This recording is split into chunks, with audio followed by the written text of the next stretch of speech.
હવે જોઈએ સમાચાર વિગતવાર। તો અમદાવાદના મેયર સહિતના તમામ ઉચ્ચ પદાધિકારીઓ દ્વારા શહેરમાં નવા નિર્માણ પામી રહેલા અને હયાત બ્રિજની વિસ્તૃત સમીક્ષા હાથ ધરવામાં આવી છે। પદાધિકારીઓની ટીમે વાડજ, ચીમનભાઈ બ્રિજ, સુભાષ બ્રિજ અને હેબતપુર સહિતના મહત્વના પ્રોજેક્ટ્સની ગ્રાઉન્ડ વિઝિટ કરી હતી। આજે 5 ઓવરબ્રિજની સમીક્ષા કરવાની છે। તબક્કાવાર 95 બ્રિજનું ટેકનિકલ ઇન્સ્પેક્શન કરવામાં આવશે।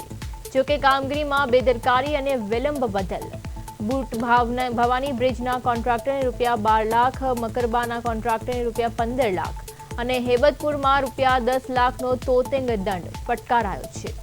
મકરબા રેલવે ઓવરબ્રિજમાં RDSOની મંજૂરી મોડી મળતા કામ અટક્યું હતું, જ્યારે ટેન્ડર મંજૂર થયાના 2 વર્ષમાં સુભાષ બ્રિજનું અદ્ભુત નવીનીકરણ પૂર્ણ કરવાની ખાતરી આપવામાં આવી છે। જેવી રીતે અમદાવાદના મનપા પદાધિકારીઓ રિયાલિટી ચેક પર છે। AMC એક્શનમાં કોન્ટ્રાક્ટરો પાસેથી લાખોનો દંડ વસૂલવામાં આવ્યો છે। બુટ ભવાની અને મકરબા રેલવે બ્રિજ વિલંબ મુદ્દે કડક વલણ અપનાવવામાં આવ્યું છે, ત્યારે ચીમન બ્રિજ અને હેબતપુર પ્રોજેક્ટની મુલાકાત લેવાઈ રહી છે। બ્રિજના સમયસર લોકાર્પણ માટે તંત્ર કટિબદ્ધ છે।